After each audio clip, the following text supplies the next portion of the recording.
बैठक में पिछले 2 दिनों से हो रही बारिश व ओलावृष्टि को लेकर भी चर्चा की गई है, जिसमें फसलों के हुए नुकसान के संबंध में मंत्रिमंडल के सदस्यों ने चिंता व्यक्त की है।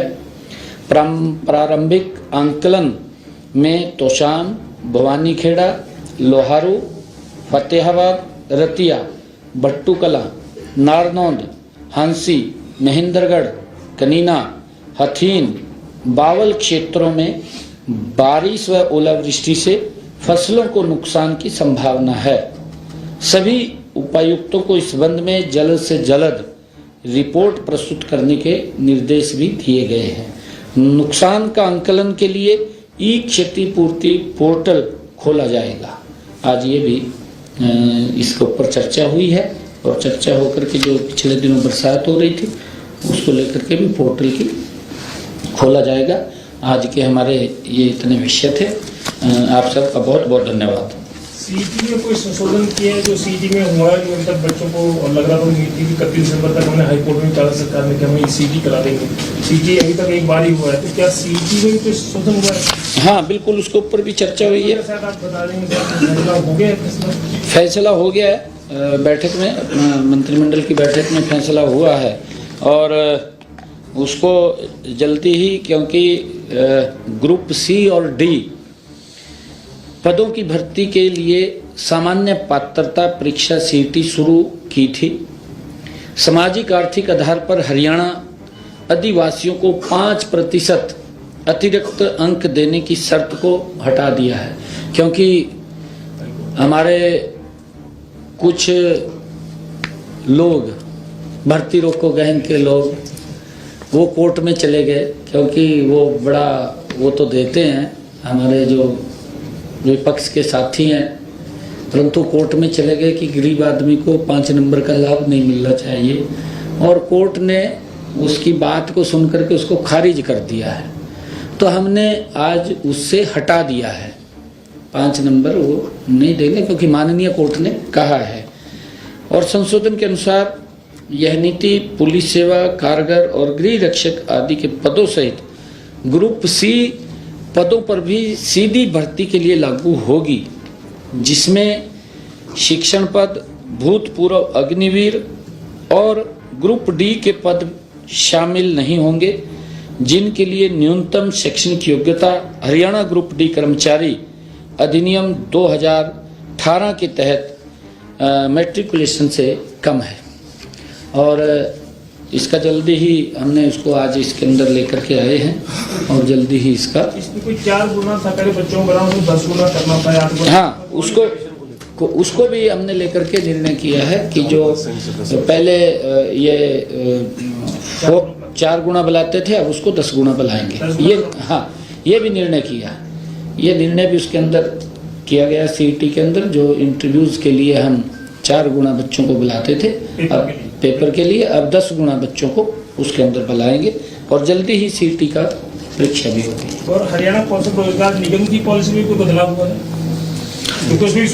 वो मैंने बता दिया आपको। हरियाणा कौशल रोजगार नहीं, उसको डेफर किया, एक को डेफर किया ना, मैंने बताया भी 30 इसके अंदर हमने एक को डेफर किया। वो उसके अंदर कुछ और अमेंडमेंट की जरूरत थी। डिटेल प्रेस नोट भेजा है। हाँ, उसके अंदर हमने उसको डेफर किया है। मुख्यमंत्री जी, आपने बताया कि जो नुकसान हुआ है बारिश और ओलावृष्टि से, उसकी डेडलाइन भी रखी गई है कि कब तक रिपोर्ट जो है वो सबमिट करेंगे? वो जिस दिन इसका हमारा ई क्षतिपूर्ति पोर्टल खुलेगा तो उसकी डेट भी आ जाएगी तुरंत। अभी हमने खोलने के आदेश दिए हैं। ये अभी क्योंकि आज मंत्रिमंडल ने शोक जताया है पूर्व प्रधानमंत्री और पूर्व सीएम के बारे में। अभी क्योंकि शोक प्रस्ताव 7 दिन का शोक है, अभी हरियाणा में तो कोई ऐसी योजना या उनके प्रधानमंत्री तो कोई देश के नहीं है, तो हरियाणा में तो कोई ऐसी कुछ उनके नाम पे या कोई और नाम दर्ज करना कुछ किसी प्रोजेक्ट का, किसी भवन का, ऐसे तो कोई विचार में नहीं है। वो आपको बताएंगे बाद में। अगर कुछ करना होगा तो नहीं, आपकी जिज्ञासा है, आपको बताएंगे बाद में। मुख्यमंत्री जी, शिक्षा विभाग के अंदर जिस तरीके से जो आरोही मॉडल स्कूल के कर्मचारी हैं उनको बीते 3 महीनों से वेतन जो है वो नहीं मिला है, उसको लेकर वो लगातार पत्राचार कर रहे हैं, लेकिन उनकी कोई सुनवाई जो है वो नहीं हुई। नहीं, वो देखिए ऐसा कहीं उसके ऊपर अगर उनका कोई ऐसा समस्या है वो अधिकारियों को बोल करके उसको पूरा करवाएंगे। Thank you. ये सीएम अनाउंसमेंट थी, उसके अंदर हमने आज इस मंत्रिमंडल की बैठक में उसको मंजूरी दी है। इससे हरियाणा सरकार लाइसेंस शुल्क और बाहरी विकास शुल्क EDC, रूपांतरण शुल्क आदि की दरों में डेवलपर से अधिक राजस्व प्राप्ति करने के सक्षम होंगी, जिससे उस क्षेत्र के विकास कार्यों को गति से बढ़ाया जाएगा। बैठक में एक हमारा जो विषय था कि बैठक में हरियाणा लॉजिस्टिक वेयर हाउस और रिटेल नीति 2019 के विस्तार को भी स्वीकृति प्रदान की गई है। और ये विस्तार तब तक किया गया जब तक हमारी नई पॉलिसी, जो पॉलिसी बन रही है, जब तक वो नई पॉलिसी बन करके नहीं आ जाती, जल्दी ही वो नई पॉलिसी आएगी। हमने उसको तब तक के लिए बढ़ाया, शॉर्ट टर्म के लिए उसको बढ़ाया है।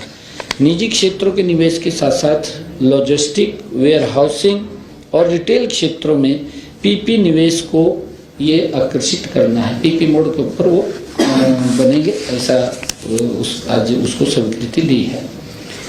हरियाणा स्टाफ सिलेक्शन कमीशन, जो मंत्रिमंडल ने एक निर्णय ये किया है कि ग्रुप A और ग्रुप B की भर्ती के लिए आधार प्रमाणीकरण को मंजूरी दी है कि उसके लिए अगर कोई ग्रुप A और ग्रुप B के अंदर अप्लाई करता है तो हमने आधार को मैंडेटरी किया है कि उसका आधार कार्ड उसके अंदर लगना चाहिए। HPSC पोर्टल पर विभिन्न पदों के लिए पंजीकरण प्रक्रिया के दौरान आधार प्रमाणीकरण होगा, ये हमने अनिवार्य उसके अंदर किया है। इससे जो धोखाधड़ी करने वाले उम्मीदवारों पर अंकुश लगेगा। उम्मीदवारों के डेटा की सटीकता भी सुनिश्चित होगी। साथ ही भर्ती प्रक्रिया की विश्वसनीयता बढ़ेगी और प्रतियोगी परीक्षाओं में जनता का विश्वास और मजबूत होगा। हमने पंचकुला जो PMDA है, महानगर विकास प्राधिकरण अधिनियम 2021 में भी संशोधन को मंजूरी दी है। हरियाणा कैपिटल पेरीफेरी एक्ट 1957 का उल्लेख अब PMDA एक्ट में किया है। इसी प्रकार कालका नगर परिषद का उल्लेख किया गया है। पंचकुला महानगर विकास प्राधिकरण की स्थापना PMDA अधिनियम 2021 के तहत